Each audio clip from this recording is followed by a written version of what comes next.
Hi friends, എൻ്റെ ഏറ്റവും favourite ആയിട്ടുള്ള റെസിപ്പിയാണ് ഇത്. വഴുതനങ്ങ ഇങ്ങനെ ഉണ്ടാക്കുന്നത് എനിക്ക് ഭയങ്കര ഇഷ്ടമാണ്. ഇത് ഉമ്മ ഉണ്ടാക്കുന്നൊരു മെത്തേഡാണ് കേട്ടോ. ഉമ്മ തന്നെ എന്നെ തമിഴ്നാട്ടിലാണ് പ്രസവിച്ചത്.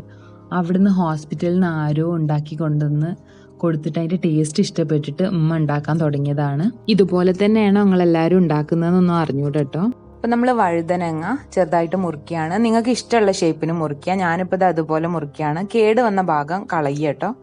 വഴുതനങ്ങൻ്റെ ആ ഒരു കറുത്ത കുത്തുള്ള ഭാഗം എടുക്കണ്ട, അത് കളയുക. എന്നിട്ട് ചെറുതായിട്ട് ഇതുപോലെയാണ് ഇപ്പം ഞാൻ മുറിക്കുന്നത്.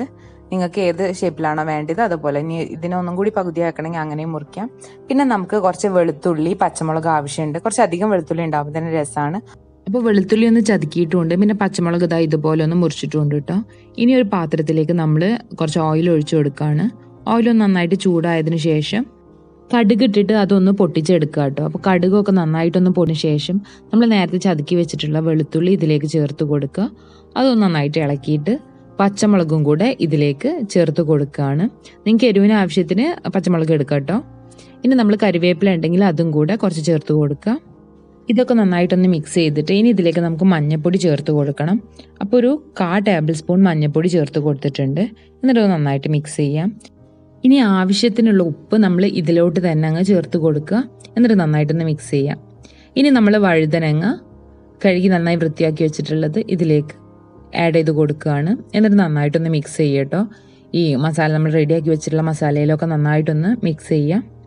ഇനി ഇതിലേക്ക് നമ്മൾ കുറച്ച് വെള്ളം ഒഴിച്ച് കൊടുക്കുകയാണ്. ഒരു 1/4 കപ്പ് വെള്ളമൊക്കെ ഒഴിച്ച് കൊടുക്കുക കേട്ടോ. ഒരുപാട് കൂടും വേണ്ട, പറ്റ കുറയും വേണ്ട. കാരണം നമ്മൾ ഹൈ ഫ്ലെയിമിലിട്ട് വേവിക്കുമ്പം അടിയിൽ പിടിക്കുകയും ചെയ്യരുത്, വെള്ളം കൂടി പോവുകയും ചെയ്യരുത്. അപ്പോൾ ആ ഒരു അളവിന് ഒഴിച്ചു കൊടുക്കുക. എന്നിട്ട് ഇത് അടച്ച് വെച്ചിട്ട് നമ്മളൊരു 5 മിനിറ്റ് ഹൈ ഫ്ലെയിമിലിട്ടിട്ട് തന്നെ ഒന്ന് കുക്കാക്കി എടുക്കുകയാണ്. അപ്പം 5 മിനിറ്റ് കഴിഞ്ഞിട്ട് ഇതാ ഇതുപോലെ ആയിട്ടുണ്ട്.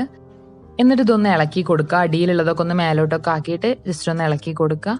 നന്നായിട്ടൊന്ന് ഇളക്കിയിട്ട് ഒരുപാട് ഉടയണ്ട കേട്ടോ. വെന്തുകൊണ്ട് പെട്ടെന്ന് ഉടയ്ക്കൊന്നും വേണ്ട. എന്നിട്ട് ഇത് അടച്ച് വെച്ചിട്ട് ഒരു 1-2 മിനിറ്റ് ഹൈ ഫ്ലെയിമിൽ തന്നെ ഒന്ന് കുക്കാക്കി എടുക്കുക. അപ്പോൾ ഇതേ അത് കഴിഞ്ഞിട്ട് നമ്മൾ തുറന്നിട്ടുണ്ട്. അപ്പോൾ നമ്മുടെ വഴുതനങ്ങ അടിപൊളിയായിട്ട് റെഡി ആയിട്ടുണ്ട്. നല്ല ടേസ്റ്റാണ് ഇങ്ങനെ ഉണ്ടാക്കുമ്പോൾ. ഈ വെളുത്തുള്ളിൻ്റെ ഒക്കെ ടേസ്റ്റ് നന്നായിട്ട് വരും. അപ്പോൾ ഒരുപാട് വെളുത്തുള്ളി ഇടുകയാണെങ്കിൽ അതിനനുസരിച്ച് തന്നെ ടേസ്റ്റ് ഉണ്ടാവും കേട്ടോ. ഇങ്ങനെ വഴുതനങ്ങ ഉണ്ടാക്കുക എൻ്റെ ഫേവറേറ്റ് ആണ്. അപ്പോൾ തമിഴ്നാട്ടിലൊക്കെ ഉണ്ടാക്കുന്നത് ഇങ്ങനെയാണെന്ന് തോന്നുന്നുണ്ട്. നിങ്ങളൊക്കെ എങ്ങനെയാണ് വഴുതനങ്ങ ഉണ്ടാക്കുന്നതെന്നും കൂടി നിങ്ങളൊന്ന് കമൻറ്റ് ചെയ്യട്ടോ. അപ്പോൾ ആദ്യമായിട്ടാണ് എൻ്റെ വീഡിയോ കാണുന്നതെന്നുണ്ടെങ്കിൽ ചാനൽ സബ്സ്ക്രൈബ് ചെയ്യാൻ മറക്കരുതേ.